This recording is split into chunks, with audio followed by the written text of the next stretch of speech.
ഈ boundary catch ഒന്ന് ശ്രദ്ധിക്കുക.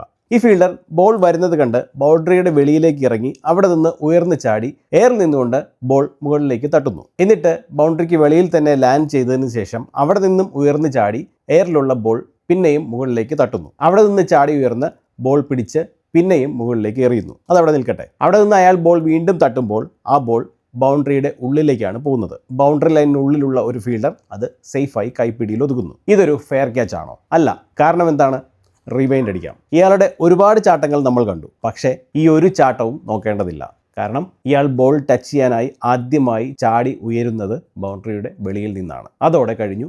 ആ ബോൾ 6 ആയി. ക്രിക്കറ്റ് നിയമം അനുസരിച്ച് ഒരു ബോളിൽ ഫീൽഡർ ആദ്യമായി ടച്ച് ചെയ്യുന്നതിന് മുൻപുള്ള അയാളുടെ അവസാന കോൺടാക്ട് ബൗണ്ടറിക്ക് ഉള്ളിൽ നിന്നായിരിക്കണം. ഇവിടെ ഈ ബോളിൽ ആദ്യമായി അയാളുടെ കോൺടാക്ട് ഉണ്ടാകുന്നതിന് മുൻപുള്ള അയാളുടെ ഏറ്റവും അവസാനത്തെ കോൺടാക്ട് ബൗണ്ടറിക്ക് വെളിയിലാണ്. അതുകൊണ്ട് തന്നെ ഇത് 6 ആണ്. ഒരു കാര്യം പ്രത്യേകം ശ്രദ്ധിക്കുക.